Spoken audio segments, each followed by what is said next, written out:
ओम शांति। आज 21 दिसंबर 2024 के साकार मधुर महावाक्य हैं। आज का दिन संयुक्त राष्ट्र संघ ने वर्ल्ड मेडिटेशन डे, विश्व ध्यान दिवस घोषित किया है। आज का दिन आंतरिक शांति, वैश्विक सद्भाव का है, इनर पीस, ग्लोबल हार्मनी का है। विश्व ध्यान दिवस पर हम सभी अपना अपना ध्यान रखना सीखेंगे। स्वयं का ध्यान रखना अर्थात आपकी मानसिक शांति, इनर पीस कभी डिस्टर्ब ना हो। यह आपकी बहुत बड़ी प्रॉपर्टी है। यदि आप आंतरिक रूप से शांत हैं, शीतल हैं, तो विश्व में सद्भावना सहज हो सकती है।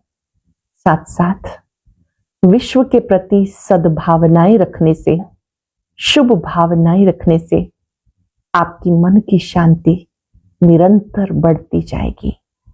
आप अभ्यास करके देखें कि मुझे सबके लिए सद्भाव, शुभ भाव रखना है।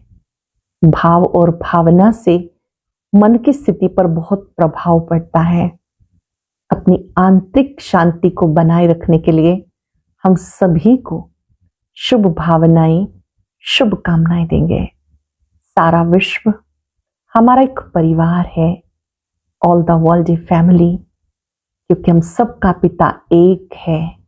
यदि थोड़ी देर भी आप अपना ध्यान उस विश्व पिता में लगाएंगे जो योग सिखाने वाले हैं, ध्यान सिखाने वाले हैं, उन पर ध्यान एकाग्र करते ही आप स्वयं में शक्ति भर सकेंगे, अपना ध्यान अच्छे से रख सकेंगे।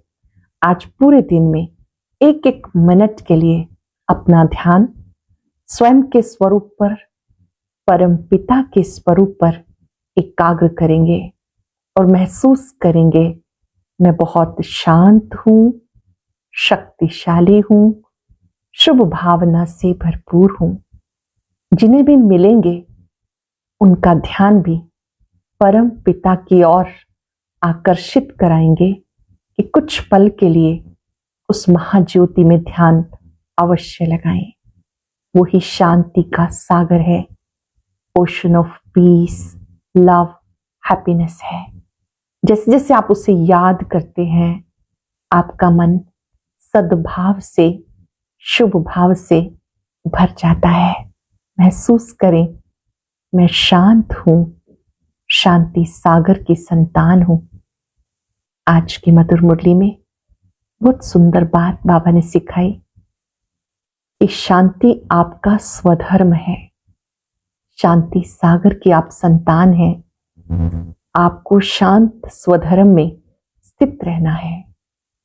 स्वयं की सेवा करनी है, दूसरों की भी सेवा करनी है। Charity begins at home. पहले स्वयं को समय दे, परम पिता को याद करें और अपने मित्र संबंधियों की भी सेवा करें। इस संसार में रहते हुए अपने को शांति धाम निवासी समझो कि मैं आत्मा वहां से यहां पार्ट बचाने आई हूं। इस स्मृति में रहने से इस दुनिया से ममत्व निकल जाएगा। चलते फिरते स्वदर्शन चक्रधारी बनना है। राजयोग की तपस्या करके पुण्य आत्मा बने। सुनते हैं बाबा के मधुर बोल। बाबा ने कहा, मीठे बच्चे, सच्ची कमाई करने का पुरुषार्थ पहले स्वयं करो, फिर अपने मित्र संबंधियों को कराओ। Charity begins at home. सच्ची कमाई करने का पुरुषार्थ पहले स्वयं करो, फिर मित्र संबंधियों को कराओ। Charity begins at home. Question है, सुख अथवा चैन प्राप्त करने की विधि क्या है? सुख अथवा चैन प्राप्त करने की विधि क्या है? पवित्रता। जहां पवित्रता है वहां सुख चैन है। बाप पवित्र दुनिया सत्युग की स्थापना करते हैं, वहां विकार होते नहीं। जो देवताओं के पुजारी हैं वो कभी ऐसा प्रश्न नहीं कर सकते कि विकारों के बिगड़ दुनिया कैसे चलेगी। अब तुम्हें चैन की दुनिया में चलना है। इसलिए इस पतित दुनिया को भूलना है। चैन की दुनिया में चलना है, इसलिए पतित दुनिया को भूलना है। शांतिधाम सुखधाम को याद करना है। ओम शांति। ओम शांति का अर्थ बच्चों को समझाया हुआ है। शिव बाबा भी ओम शांति कह सकते हैं, तो सालिग्राम बच्चे भी कह सकते हैं। आत्मा कहती ओम शांति। Son of silence father. शांति के लिए जंगल आदि में जाकर कोई उपाय नहीं किया जाता। शांति के लिए जंगल आदि में जाकर कोई उपाय नहीं किया जाता। आत्मा तो है ही साइलेंस, फिर उपाय क्या करना है? 5 सेकंड के लिए अपने स्वधर्म में टिकेंगे। I am silence.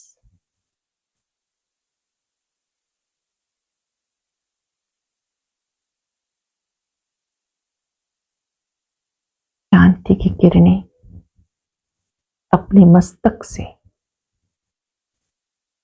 दूर दूर फैलती अनुभव करें।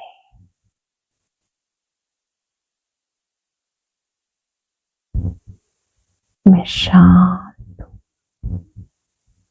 बाबा ने कहा स्वधर्म में टिककर शांति की किरणें चारों ओर फैलाओ। बाप उपाय बताते हैं, बाप को ही कहते हैं वहां ले चल जहां सुख चैन पाए। चैन अथवा सुख सब मनुष्य चाहते हैं, परंतु सुख शांति से पहले चाहिए पवित्रता। पवित्र को पावन, अपवित्र को पतित कहा जाता। पतित दुनिया वाले पुकारते हैं आकर हमें पावन बनाओ, पावन दुनिया में ले चलो। वो ये है पतित दुनिया, वो है पावन दुनिया। सतयुग में है पवित्रता, कलयुग में है अपवित्रता। वह वाइसलेस वर्ल्ड और वो विशियस वर्ल्ड। ये तो बच्चे जानते हैं। दुनिया वृद्धि को पाती रहती है। सतयुग निर्विकारी दुनिया है, जहां मनुष्य थोड़े होंगे। वो थोड़े कौन होंगे? बरोबर सतयुग में देवी देवताओं का राज्य है, उसको चैन की दुनिया अथवा सुखधाम कहा जाता। यह है दुख धाम। दुख धाम को बदल सुख धाम बनाने वाला एक ही परम पिता परमात्मा है। सुख का वर्षा जरूर बाप देंगे। अब वो बाप कहते हैं दुख धाम को भूलो, शांति धाम सुख धाम को याद करो।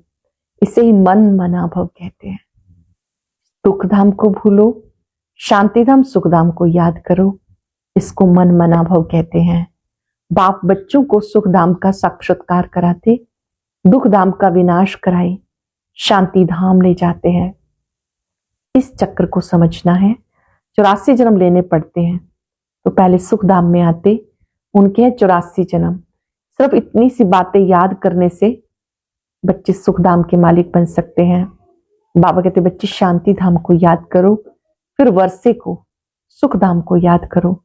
पहले पहले तुम शांति धाम में जाते हो, तो अपने को शांति धाम ब्रह्मांड का मालिक समझो। चलते फिरते अपने को वहां का वासी समझो, तो ये दुनिया भूल जाएगी। याद करो मैं आत्मा शांति धाम की रहने वाली हूं, वहां से यहां आई हूं पार्ट बचाने, तो ये पुरानी दुनिया भूलती जाएगी। सतयुग है सुखधाम, परंतु सब तो सतयुग में आ नहीं सकते। ये बातें समझेंगे ही वो जो देवताओं के पुजारी हैं। ये सच्ची कमाई जो सच्चा बाप सिखाते हैं। बाकी सब है झूठी कमाई। अविनाशी ज्ञान रत्नों की कमाई सच्ची कमाई कही जाती, बाकी विनाशी धन दौलत वो है झूठी कमाई। द्वापर से लेकर वो झूठी कमाई करते आए। इस अविनाशी सच्ची कमाई की प्रारब्ध सतयुग से शुरू तो त्रेता में पूरी होती है, अर्थात आधा कल्प भोगते हो, बाद में झूठी कमाई शुरू होती, जिसको अल्पकाल, जिससे अल्पकाल क्षण भंगुर सुख मिलता। ये अविनाशी ज्ञान रतन ज्ञान सागर देते हैं। ये अविनाशी ज्ञान रतन है जो ज्ञान सागर देते। सच्ची कमाई सच्चा बाप कराते। भारत सचखंड था, अब ये झूठ खंड बना। और खंडों को सचखंड झूठ खंड नहीं कहा जाता। सचखंड बनाने वाला बादशाह ट्रुथ वो है। सच्चा एक गॉड फादर है, बाकी हैं झूठे फादर। सतयुग में भी सच्चे फादर मिलते, क्योंकि वहां झूठा पाप होता नहीं। ये है ही पाप आत्माओं की दुनिया। सतयुगी दुनिया पुण्य आत्माओं की दुनिया, ये है पाप आत्माओं की दुनिया। अब ये सच्ची कमाई के लिए कितना पुरुषार्थ करना चाहिए। जिन्होंने कल्प पहले कमाई की वही करेंगे, सच्ची कमाई, पुण्य की कमाई जिन्होंने कल्प पहले की वही करेंगे। पहले खुद सच्ची कमाई कर, पियर घर ससुर घर को यही सच्ची कमाई करानी है। Charity begins at home. सेवा करनी घर से, स्वयं से शुरू करें। बाप कहते अब तुम बच्चों को घर बार नहीं छोड़ना, घर गृहस्थ में रहते हुए पुरुषार्थ करना है। सन्यासी लोग चैरिटी बिगिंस एट होम क्या करेंगे? पहले तो वो घर बार का समाचार सुनाते ही नहीं। बोलो क्यों नहीं सुनाते? मालूम तो पड़ना चाहिए। बताने से क्या है, फलाने घर के थे फिर सन्यास धारण किया, तुमसे पूछे तो तुम झट बता सकते हो। सन्यासियों के फॉलोअर्स बहुत हैं, वो फिर अगर बैठ कहें कि भगवान एक है तो सब उनसे पूछेंगे तुमको किसने ये ज्ञान सुनाया? कहेंगे बीके ने। तो बीके सुनते ही जैसे कि उनको सुनकर अद्भुत लगने लगता है, इतने बड़े बड़े सन्यासी और इनके ऊपर इनका प्रभाव पड़ गया। कहीं बीके ने तो उनका धंधा ही खलास हो जाए, ऐसे कौन अपनी इज्जत गवाएगा, फिर कोई खाना भी ना दे। इसलिए उनके लिए तो मुश्किल है। पहले मित्र संबंधियों आदि को ज्ञान देकर सच्ची कमाई करानी पड़े, जिससे वो 21 जन्म सुख पाए। आपके मित्र संबंधी भी 21 जन्मों का सुख पाए। बात है बहुत सहज, परंतु ड्रामा में इतने शास्त्र मंदिर आदि बनने की भी नोंद है। पतित दुनिया में रहने वाले कहते अब पावन दुनिया में ले चलो। पतित दुनिया में रहने वाले कहते पावन दुनिया में ले चलो। सतयुग को 5,000 वर्ष हुए, उन्होंने तो कलयुग की आयु ही लाखों वर्ष कह दी। फिर मनुष्य कैसे समझे कि सुखधाम कहाँ है, कब होगा? वो तो कहते महाप्रलय होती है, तब फिर सतयुग होता। पहले पहले श्री कृष्ण अंगूठा चूसता हुआ सागर में पीपल के पत्ते पे आता है। अब कहाँ की बात कहाँ ले गए? बाबा कहते ब्रह्मा द्वारा मैं सब वेदों शास्त्रों का सार सुनाता हूं, इसीलिए विष्णु की नाभि कमल से ब्रह्मा दिखाते हैं, फिर हाथ में शास्त्र दे दिए। अब ब्रह्मा तो जरूर यहां होगा। सूक्ष्म वतन में शास्त्र नहीं होंगे ना, ब्रह्मा यहां होना चाहिए। विष्णु लक्ष्मी नारायण के रूप भी तो यहां होते हैं। ब्रह्मा ही सो विष्णु बनता, फिर विष्णु सो ब्रह्मा बनता। अब ब्रह्मा से विष्णु निकलता या विष्णु से ब्रह्मा, ये सब बातें समझने की हैं। इन बातों को समझेंगे वो जो अच्छी रीति पढ़ेंगे।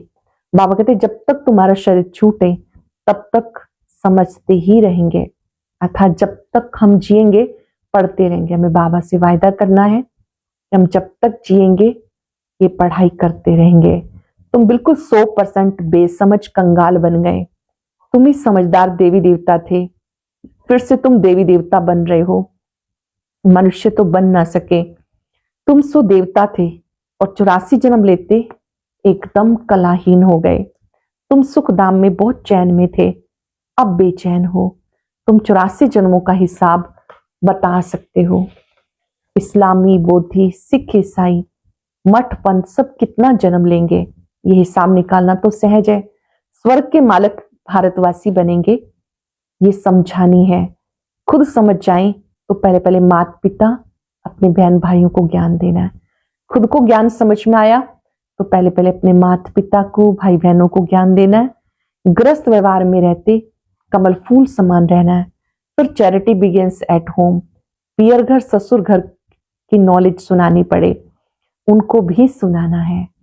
स्वयं ज्ञान में चलना है, फिर माता पिता भाई बहनों का, बाबा कहते फिर अपने पियर घर ससुर घर सबका।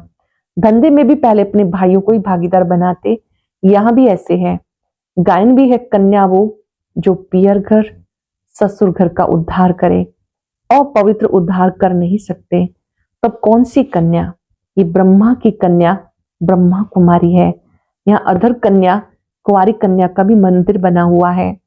यहाँ तुम्हारे यादगार बने हुए हैं। हम फिर से आए हैं भारत को स्वर्ग बनाने के लिए। ये दिलवाड़ा मंदिर बिल्कुल एक्यूरेट है। ऊपर में स्वर्ग दिखाया, स्वर्ग है तो यहाँ ही राजयोग की तपस्या भी यहाँ होती है। दिलवाड़ा मंदिर में नीचे तपस्या करते हुए दिखाया, नेत्र खुले हुए हैं, साधना मगन स्वरूप में दिखाया, ऊपर स्वर्ग के चित्र हैं। बाबा कहते, अच्छा ये आदिदेव किसका बच्चा है? शिव बाबा का। अदर कुंवारी, कुंवारी कन्या सब राजयोग में बैठे हैं। बाबा कहते, मन मना भव, तो तुम बैकुंठ के मालिक बनेंगे। मुक्ति जीवन मुक्ति धाम को याद करो। तुम्हारा ये सन्यास है। जैनी लोगों का सन्यास कितना डिफिकल्ट है, बाल आदि निकालने की कितनी कड़ी रस्म है। यहाँ तो है ही राजयोग, ये है भी प्रवृत्ति मार्ग का, ये ड्रामा में नूर है। कोई जैन मुनि ने बैठ अपना नया धर्म स्थापन किया, परंतु उसको आदि सनातन देवी देवता धर्म तो नहीं कहेंगे, वो तो प्रायलोप है। कोई ने जैन धर्म चलाया, वो भी चला, ये भी ड्रामा में है। भिन्न भिन्न धर्मों का भी अपना अपना पार्ट है, उन्होंने भी कोई ना कोई मूल्य हम सबको सिखाया है। आदिदेव को पिता, जगदम्बा को माता कहेंगे। ये सब जानते कि आदिदेव ब्रह्मा है। आदम बीबी, एडम ईव भी कहते हैं। क्रिश्चियन लोगों को थोड़ा ही पता है कि एडम ईव अब तपस्या कर रहे हैं, आदिदेव आदिदेवी तपस्या कर रहे हैं। मनुष्य सृष्टि के सिजरे के ये हेड हैं, ये राज भी बाबा समझाते। इतने मंदिर शिव के व लक्ष्मी नारायण के बने, तो उनकी बायोग्राफी जाननी चाहिए।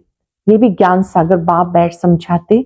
परम पिता परमात्मा को ही नॉलेजफुल, ज्ञान का सागर, आनंद का सागर कहते हैं। ये परमात्मा की महिमा कोई साधु संत आदि नहीं जानते, वो तो कह देते हैं कि सर्वव्यापक, सर्वव्यापक है, फिर महिमा किसकी करें? परमात्मा को ना जानने के कारण अपने को शिवो हम कह देते। नहीं तो परमात्मा की महिमा कितनी बड़ी है, वो मनुष्य सृष्टि का बीज रूप है। मुसलमान लोग भी कहते खुदा ने पैदा किया, तो हम रचना ठहरे। रचना रचना को वर्षा नहीं दे सकती, क्रिएशन को क्रिएटर से वर्षा मिलता, इस बात को कोई भी नहीं जानते। ये बीज रूप सत्य है, चैतन्य है, सृष्टि के आदि मध्यंत का उनको ज्ञान है। सिवाय बीज के आदि मध्यंत का ज्ञान कोई मनुष्य मात्र में नहीं हो सकता। बीज चैतन्य है तो जरूर नॉलेज उसमें ही होगी, वही आकर सारे सृष्टि के आदि मध्यंत की नॉलेज देते हैं। ये भी बोर्ड लगाना चाहिए कि इस परम पिता को जानने से तुम सतयुग के चक्रवर्ती राजा, स्वर्ग के राजा बन जाएंगे। कितनी सहज बात है। बाबा कहते जब तक जीना है मुझे याद करते रहो। मैं खुद तुम्हें वशीकरण मंत्र देता हूं, अब तुम्हें याद करना है बाप को। याद से विकर्म विनाश होंगे। ये स्वदर्शन चक्र फिरता रहे तो माया का सिर कट जाएगा। स्वदर्शन करने से माया का चक्र सिर कट जाएगा। हम तुम्हारी आत्मा को पवित्र बनाकर ले जाएंगे, फिर तुम सतो प्रधान शरीर लेंगे। वहां विकार होते नहीं। कहते विकार बिगड़ सृष्टि कैसे चलेगी? बोलो तुम शायद देवताओं के पुजारी नहीं हो। लक्ष्मी नारायण की तो महिमा गाते हैं, संपूर्ण निर्विकारी। जगदम्बा जगत पिता निर्विकारी हैं। राजयोग की तपस्या कर पतित से पावन स्वर्ग के मालिक बने। तपस्या करते ही हैं पुण्य आत्मा बनने के लिए। तपस्या करते हैं कि फिर से पुण्य आत्मा बन जाए। राजयोग की तपस्या से पुण्य आत्मा बनते हैं। अच्छा, मीठे मीठे सिक्किलते बच्चों प्रति माता पिता बाप दादा का याद प्यार गुड मॉर्निंग। रूहानी बाप की रूहानी बच्चों को नमस्ते। रूहानी बच्चों की रूहानी बाप दादा को याद प्यार नमस्ते। शुक्रिया बाबा, शुक्रिया। धारणा के लिए सार। इस पुरानी दुनिया को बुद्धि से भुलाने के लिए चलते फिरते अपने को शांति धाम का निवासी समझना है। चलते फिरते शांति धाम निवासी समझना है। शांति धाम सुख धाम को याद कर सच्ची कमाई करनी है, दूसरों को भी करानी है। राजयोग की तपस्या कर स्वयं को पुण्य आत्मा बनाना है। राजयोग की तपस्या कर पुण्य आत्मा बनाना है। माया का सिर काटने के लिए स्वदर्शन चक्र सदा फिरता रहे। बुद्धि में स्वदर्शन चक्र घूमता रहे। वरदान है संपन्नता द्वारा सदा संतुष्टता का अनुभव करने वाले संपत्तिवान भव। संपन्नता द्वारा सदा संतुष्टता का अनुभव करने वाले संपत्तिवान भव। स्वराज्य की संपत्ति है ज्ञान, गुण और शक्तियां। जो इन सर्व संपत्तियों से संपन्न स्वराज्य अधिकारी हैं वो सदा संतुष्ट हैं। उनके पास अप्राप्ति का नाम निशान नहीं। हद की इच्छाओं की अविद्या, इसको कहते हैं संपत्तिवान। जिसके मन में हद की कोई इच्छा नहीं, वो इस धरा पर सबसे अधिक धनवान है। जिसको किसी से कुछ नहीं चाहिए, वही संपत्तिवान है। वो सदा दाता होंगे, मंगता नहीं। वो अखंड सुख शांति में स्वराज्य के अधिकारी होते हैं। किसी भी प्रकार की परिस्थिति उनके अखंड शांति को कभी खंडित नहीं कर सकती। स्वराज्य की संपत्ति, ज्ञान, गुण और शक्तियां, इन सर्व संपत्तियों से संपन्न स्वराज्य अधिकारी सदा संतुष्ट हैं। उनके पास अप्राप्ति का नाम निशान नहीं। हद की इच्छाओं की अविद्या, इसको कहते हैं संपत्तिवान। वो सदा दाता होंगे, मंगता नहीं। वो अखंड सुख शांति में स्वराज्य के अधिकारी होते हैं। किसी प्रकार की परिस्थिति उनकी अखंड शांति को खंडित नहीं कर सकती। इस लोगों ने ज्ञान नेत्र से तीनों कालों, तीनों लोकों को जानने वाले मास्टर नॉलेजफुल हैं। ज्ञान नेत्र से तीनों कालों, तीनों लोकों को जानने वाले मास्टर नॉलेजफुल हैं। आज हम सब याद रखेंगे, मैं सहज राजयोगी हूं, संपत्तिवान आत्मा हूं। आज पूरे दिन में 3 बार 5-5 मिनट के लिए बहुत सुंदर ध्यान लगाएंगे और उस ध्यान में एक सुंदर अनुभूति करेंगे कि परमात्मा का ध्यान मेरी ओर है, मेरा ध्यान उनकी ओर है। मेरी नजर उन पर टिकी है, उनकी नजर मुझ पे टिकी है। 5 मिनट में ध्यान के द्वारा स्वयं को शक्तिशाली बनाएंगे और अन्य आत्माओं को भी मन से शांति के प्रकंपन देंगे, ताकि वो भी सात्विक शांति का अनुभव, शक्ति का अनुभव कर सके। कुछ पल के लिए अपना पूरा ध्यान अपने स्वरूप पर एकाग्र करें। आंतरिक शांति को बढ़ता हुआ अनुभव करें।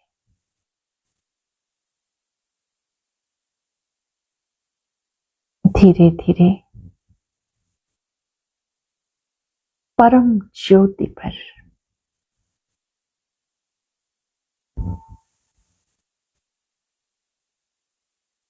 उनके सुंदर स्वरूप पर एकाग्र हो जाए। उनमें ध्यान लगाने से मेरी आंतरिक शांति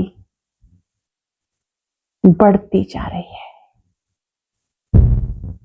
मेरे मन में सबके लिए सद्भाव है, शुभ भाव है, सबका कल्याण हो,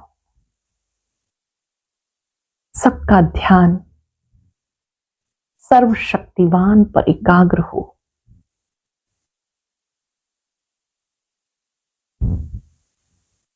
सबका भला हो, सब सुख पाए।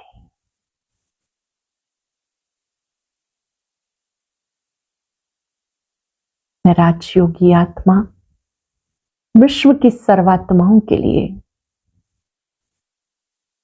शुभ भावना, शुभकामना प्रेषित कर रही हूं। शुक्रिया बाबा,